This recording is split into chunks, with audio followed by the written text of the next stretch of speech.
అదే RTV app వార్తల్ని క్షణాల్లో చదివే అవకాశం ఉంటుంది. ఒక న్యూస్ పేపర్, ఒక టెలివిజన్ ఛానల్ మీ చేతుల్లో ఎప్పుడూ ఉంటాయి.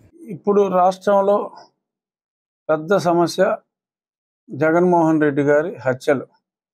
అంటే నేను బాబాయ్ హత్య గురించి తర్వాత మాట్లాడతా. ముందు మాట్లాడేది వృద్ధుల హత్యలు. ఒక పథకం ప్రకారం కోర్టు అంటే ఫోరం ఫర్ సిటిజన్స్ ఫోరం అడిగింది ఒక రకంగా అడిగారు. సో దానికి కోర్టు రియాక్షన్ ఒక రకంగా ఉంది. వీళ్ళ ఓవర్ యాక్షన్ ఈ లైట్ ఆపేనా, ఈ ఓవర్ యాక్షన్ ఫ్లాష్ లైట్ ఆపేనా కంట్లో కొడుతుంది. ఈ ఓవర్ యాక్షన్ ఇంకో రకంగా ఉంది. వెరసి జగన్మోహన్ రెడ్డి వేసిన స్కెచ్ ఏమిటంటే, కనీసం ఇవాళ స్కోర్ వేశారు 35 అని చెప్పి సాక్షిలో స్కోర్ వేశారు. మరి అది 35లో అవుతారా? టార్గెట్ ఏదన్నా మన గతంలో సింగిల్ శవం, సొంత ఇంట్లో శవం కాబట్టి సింగిల్ శవం. మరి ఈసారి ఏమన్నా ఒక హాఫ్ సెంచరీ ఏమన్నా టార్గెట్ చేశారా?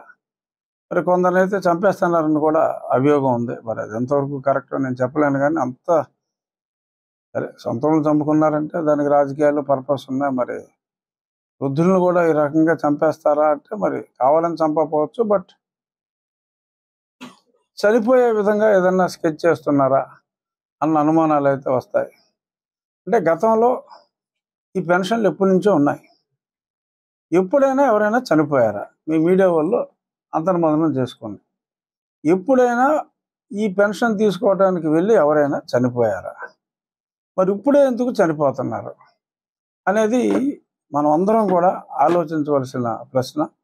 వృద్ధులందరూ కూడా ఆలోచించి ఈ దుర్మార్గానికి మూల కారకుడు జగన్మోహన్ రెడ్డి అనే విషయాన్ని పసిగట్టి వాళ్ళందరికీ తెలియచేయవలసిన బాధ్యత ప్రజలందరి మీద, ముఖ్యంగా మీడియా మీద కూడా ఉంది.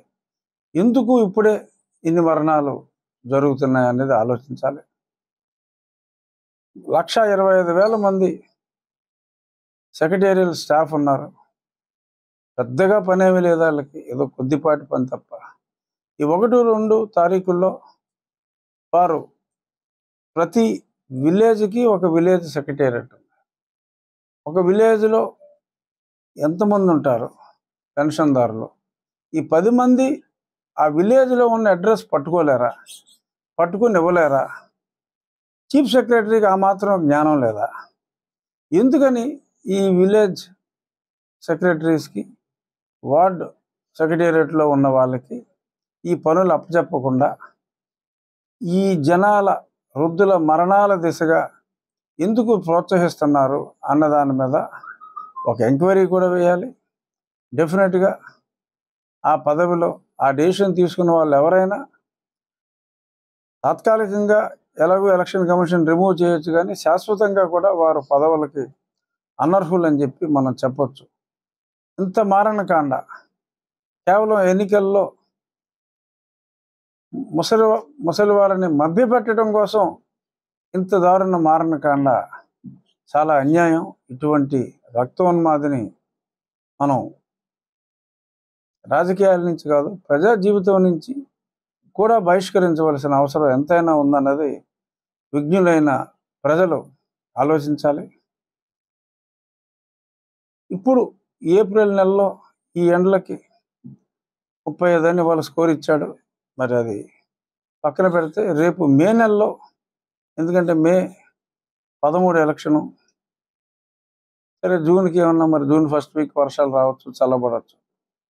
మే ఫస్ట్ వీక్లో అయితే ఎలక్షన్ అప్పటికి ఒక 12 రోజులు ఉంటుంది కాబట్టి డెఫినెట్గా ఒక 200 మందికైనా వీళ్ళు టార్గెట్ చేసే ప్రమాదం ఉంది.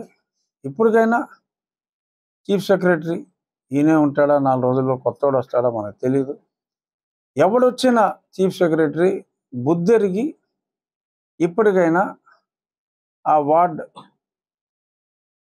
సెక్రటరీస్కి ఈ పని అప్పచెప్పి, ఎందుకంటే అప్పటికి వాలంటీర్లు కూడా ఉండరు. మరిన్ని వీడియోస్ కోసం ఛానల్ ని సబ్స్క్రైబ్ చేయండి. లేటెస్ట్ అప్డేట్స్ కోసం వాట్సాప్ ఛానల్ ని ఫాలో చేయండి. అండ్ లింక్ డిస్క్రిప్షన్ లో ఉంది.